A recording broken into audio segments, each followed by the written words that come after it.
Tonight I want to tell you three fantasies, all of which have something in common.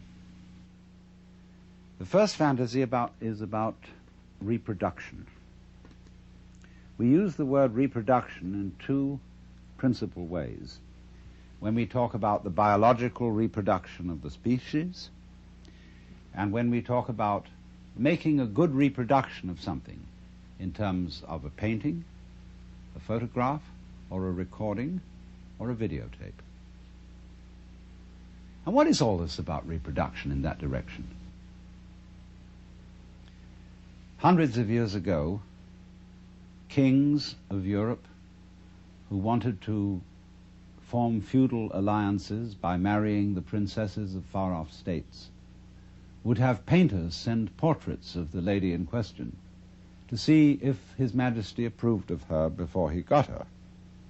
And there's a famous story in which Henry VIII of England was badly cheated in this respect by a too flattering portrait of Anne of Cleves.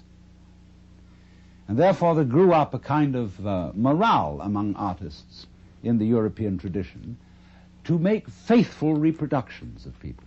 And they perfected their technique, beginning with the marvelous work of the Renaissance painters and the Flemish painters, and going on finally to what was called art officielle in the 19th century. We got what we now call photographic realism.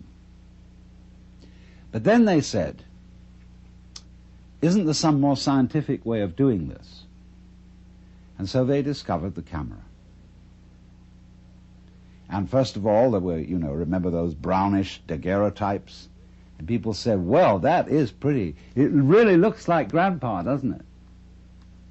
And then they said, but there are several things missing. It isn't colored. So first of all, they tinted them. And then they said, well, it's real lifelike. But then they went on to say, but there are some people whose whole style of life, whose personality is in the way they move. And if you just take a static shot like that, the personality isn't there. It's the way they go. So they said, we've got to have some way of making people move. So they invented the movies. And I remember when the first movies came out, they were all going everybody was going, in a jerky way. Then they smoothed it out and they said, oh, that's real lifelike. But they said then, but there's another thing about reproducing people, which is that they talk, and a whole lot of their personality is in the voice. So can't we have them talking at the same time that they move? So they invented the talkies. And then to get it more lifelike still, they colored them. They said, wow, now we're really getting somewhere.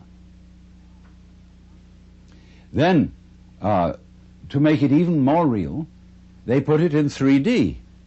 And you had to wear sort of spectacles over your face to see it that way. But then they went on to say, why is it that every time we want to see one of these things, we have to go down to the center of town? Can't we have it all at home? And so television came on. And in television, they first of all started out with black and white, and it was kind of like Robert Benchley once described the cuts in French newspapers as all looking as if they'd been made on bread. Well, that was television in a certain period. And then they improved it, and then they colored it, and that's where we are now. Not quite. Because somebody has come out with the thing that we shall all be seeing soon, which is the hologram. A television image produced by laser beams where you see a three-dimensional figure out in the air in front of you. I say, isn't that marvelous? Whew. And then, but of course, when you go up to it and you put your hand on it, your hand goes right through it. You can't touch it. And you see, that was always the trouble with television. Because you look at whatever you're seeing behind a screen. It's intangible, it doesn't smell, and it won't relate to you. So these are further problems to be solved in the techniques of electronic reproduction. And they'll do it. They'll first of all manage a way in which the electronic emission sources can solidify and make the air vibrate so that you go up and you touch the figure and you won't be able to push your hand through it because the air will be going faster than your hand. Imagine that. You can actually, if there's a beautiful dancer on the television, you'll be able to go up and embrace her. But she won't know you're there. And she won't respond to you. And you'll say, well, that's not very lifelike. Just as they once said, if the photograph doesn't move, it's not very lifelike. If it doesn't talk, it's not very lifelike. They'll next say, if the reproduction in 3 dimensions solid doesn't respond, it's not very lifelike. So they'll have to figure out a technique for doing that. What will they do? Well, I tell you.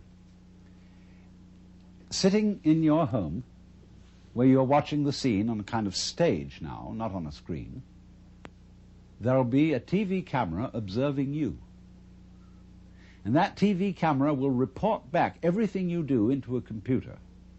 And the computer will so manage each bit of information, that's to say, each tiny little granule unit of information going into the image that you're looking at, that it will immediately decide what is the appropriate response to the approach that you are making to the image. Won't that be crazy? You know, she may slap you in the face and she may kiss you. You never know. But then you say, no, this is still not really the kind of reproduction we wanted. What we wanted when we looked at this scene is to be able to identify with one of the characters. We wanted to not just watch the drama that's being performed on the stage in front of us, but actually get into it. And so we want to be wired in with electrodes on the brain so that we will actually feel the emotions of the people acting on the stage. And so eventually we will get absolutely perfect reproduction. And we will be able to see that image so vividly that we shall become it. And so the question arises,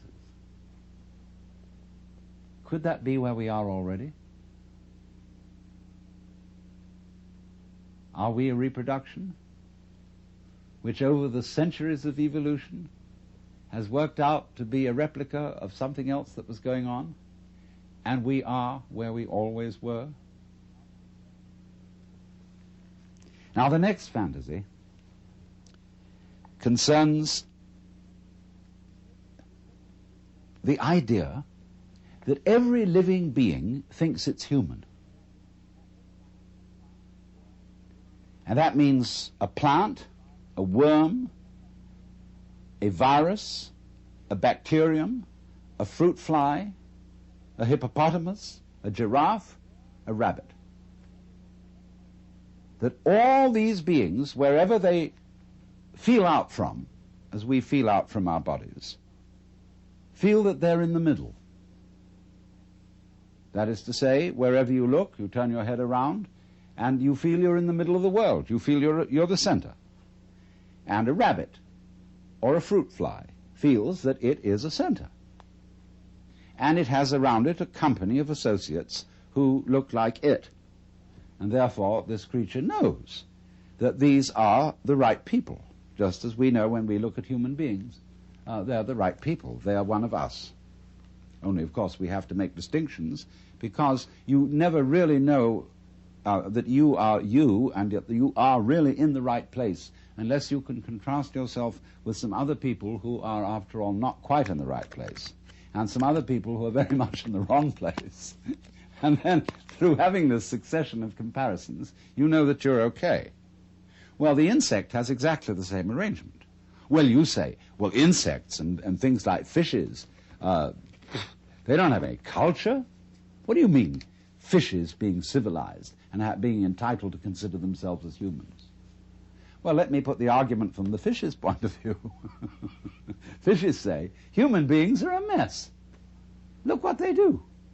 They can't exist without cluttering themselves and carrying around all kinds of things outside their bodies.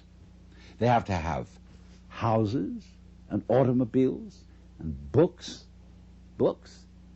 and records and television and hi-fi equipment and stuff, endless stuff, and they litter the earth with rubbish. So think of a dolphin. He isn't really a fish because a dolphin's a mammal, but a dolphin's point of view towards the human race. Dolphins spend most of their time playing. They don't work because the grocery is right there in the ocean, whatever they need. And so a dolphin will catch up with a seagoing liner, and it'll get on the wake of the liner and put its tail at an exact angle of 26 degrees. And in so doing, the liner will carry the dolphin along. The dolphin will make circles around the liner just for fun, playing all its life in the water. And we know that a dolphin's brain is as big, if not bigger than ours, that it's incredibly intelligent, that it has a language which we can't decipher. And the person who knows most about dolphins in the United States, Dr. John Lilly, is a friend of mine, and he said he came to the conclusion that dolphins were too smart to tell us their language. So he abandoned this project. He said he would no longer keep such a highly civilized being in the concentration camp of a zoo, and that it should go back to the ocean. So the point is, though, that not only dolphins, but every organism that has any sensitivity in it whatsoever considers itself to be the center of the universe. Now, it has its problems. There's a Zen poem which says, "The morning glory which blooms for an hour differs not at heart from a giant pine that lives for 1,000 years." In other words, an hour is a long life to a morning glory. 1,000 years is a long life to a pine. And our 80 years and 10, or as the insurance company's actuarial tables put it, somewhere between 65 and 70 years as an average human life, seems about the right length of life. I mean, there are people who want to go on and are in quest of immortality and have their bodies frozen in case there should develop in the future some technique by which they could be revived. But I really don't go for that idea, because nature has mercifully arranged the principle of forgettery as well as the principle of memory. If you always and always and always remembered everything, you see, you would be like a piece of paper which had been painted over and painted over and painted over until there was no space left, and you wouldn't be able to distinguish between one thing and another. It's like when a whole bunch of people start to scream and make noises and out-scream each other, and soon you can hear nobody. So in that way, one's memories become screams, and nature mercifully arranges that the whole thing be erased, and you begin again. You see, it doesn't matter in what form you begin, whether you begin again as a human being, or as a fruit fly, a butterfly, or a beetle, or a bird. It feels the same way that you feel now. So we're really all in the same place. And we all have above us things much higher than ourselves. And we all have below us things that we feel are much lower than ourselves, just as there are things out there on the left and things out there on the right, and things in front and things behind. Because you're the middle. You're the middle everywhere, always.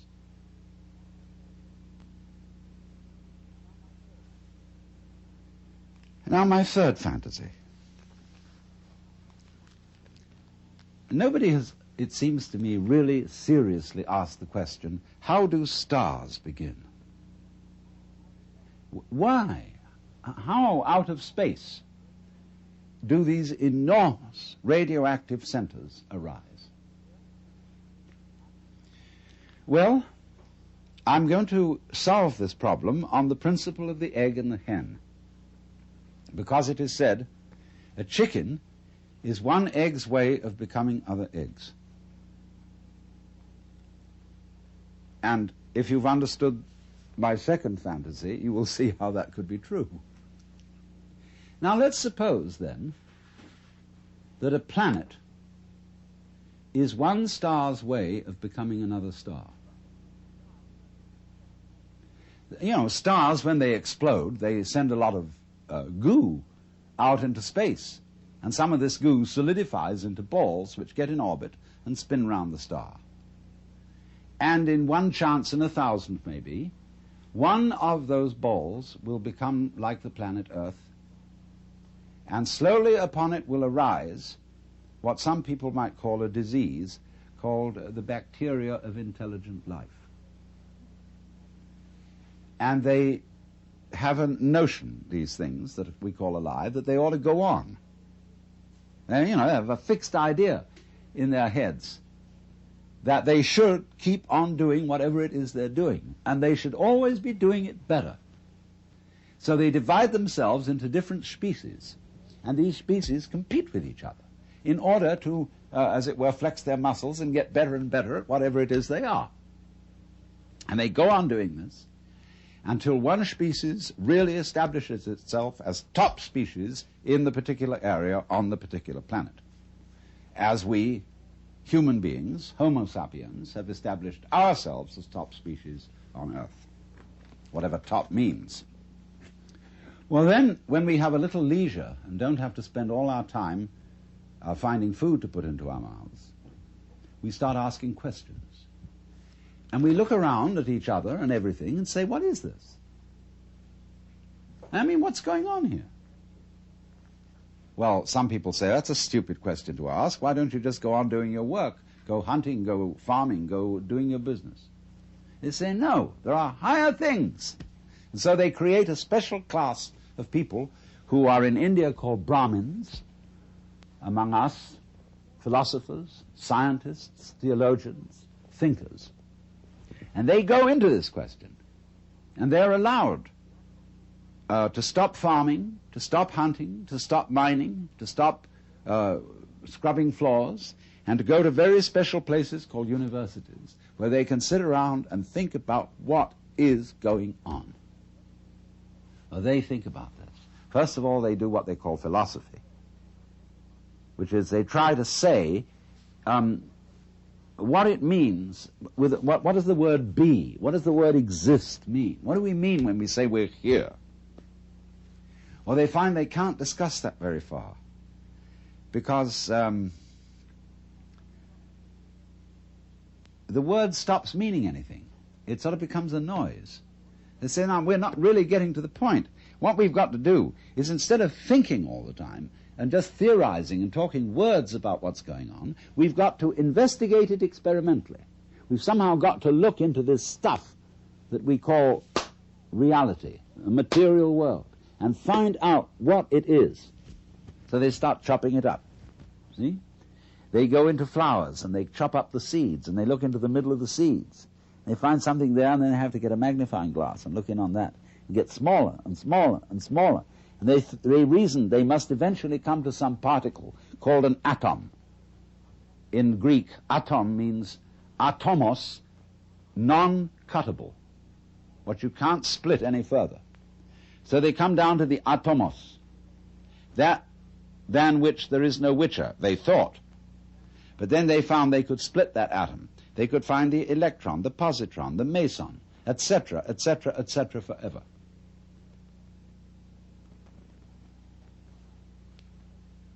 And so they said, well, this is real science, because we've now found out that every atomos of matter contains immense energy, and that we could come to the point where we could release the energy in the atom. And the trouble with intellectual people is that anything that can be done must be done. And so eventually, in the necessary course of the development of nature, they found out how to blow the earth to pieces and turn it into a star.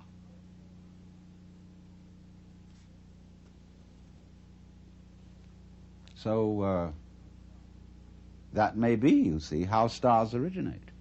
They have planets, like chickens have eggs, and the eggs burst and turn into chickens.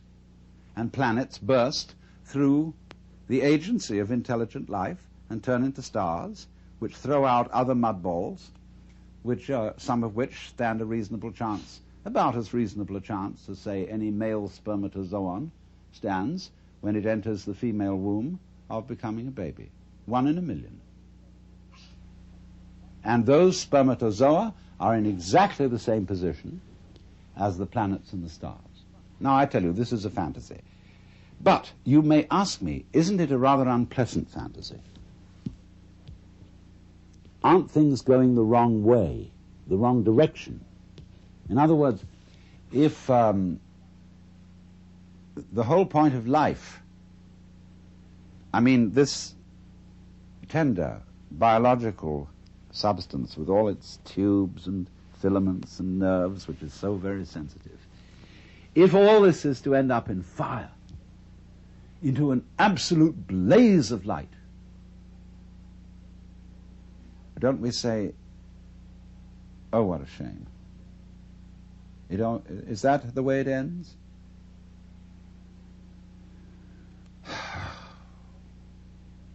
But so many people say that they want to see the light. They want to be enlightened. They want to dissolve into the light of God. And then when they've done that, all over again, the process goes on, and it blows out those mud balls. And here are planets, and here once again, you're a baby, you're a child, the flowers are brilliantly colored, the stars are gorgeous, the smell of the earth, the sound of the rain, everything is marvelous once again. And once again you see the other, the man, the woman that you love. As if it had never happened before. It all starts over again. And as it goes on, it gets more and more intense. All the problems get more and more problematic.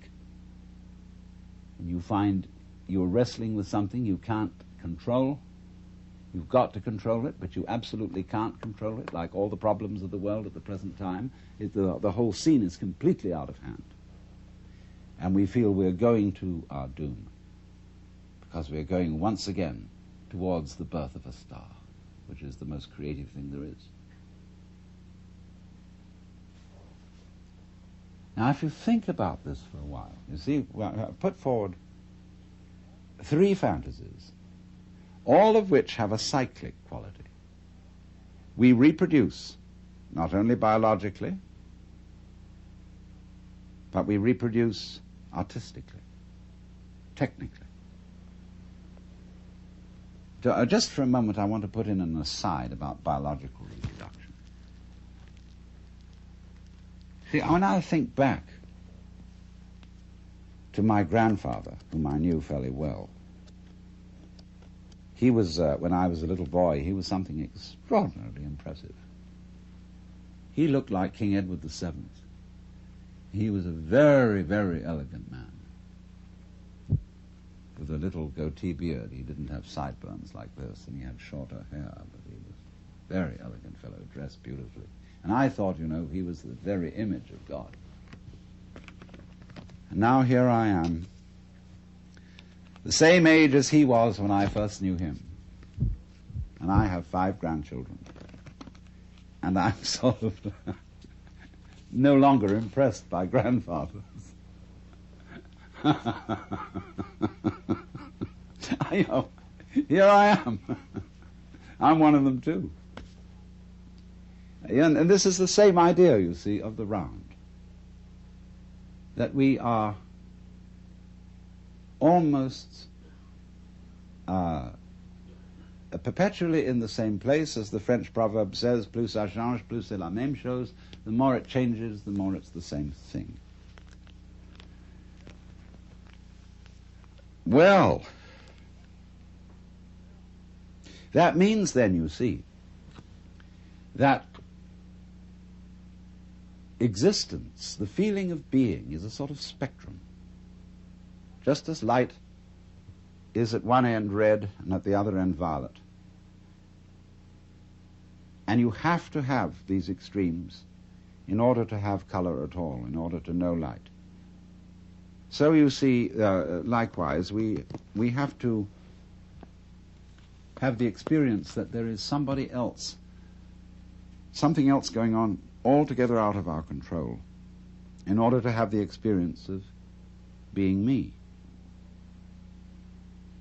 And so in order to feel good, to feel that life is worthwhile, that existence is worth going on with, in order to bring out that feeling, just as the red brings out the violet, there has to be in the back of our minds, maybe very far away, the comprehension that there is something that could happen that absolutely mustn't happen, that is the horrors, that is the screaming mimes at the end of the line.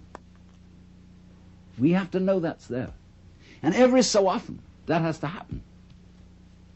Because if there isn't the experience that we go through, called the screaming mimes at the end of the line, where everything has gone wrong, like just before he died, the British novelist Arnold Bennett said, "I feel somehow that everything is absolutely wrong." You know?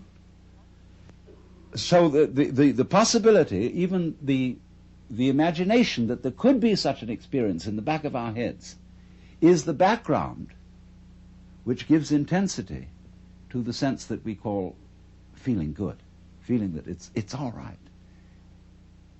It's all right now, I'm only bleeding. So, if you understand that, you see that really and truly you're always in the same place. Just as every creature thinks it's a human being. And as just every being turns out to be a reproduction by some interesting technology, whether it's electronic or biological, makes very little difference. And just as it may be, I don't know, planets are stars' ways of becoming other stars, and so on, and so on, and so on. But the moral is, you're always in the same place. And what is that place?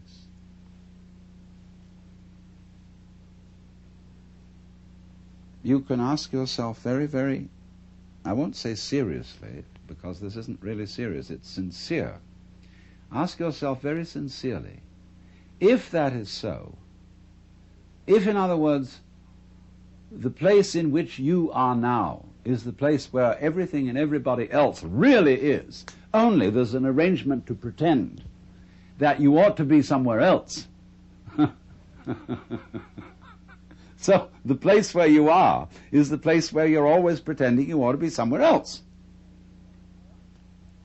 And this is the nature of life. This is the pulse. I ought to be somewhere else. So it's a kind of a gazum like that, see? When if you discover that that's the trick that you're playing on yourself, you become serene. And you don't entirely give up the game because you've seen through it. But you say, it really might be fun to go on playing.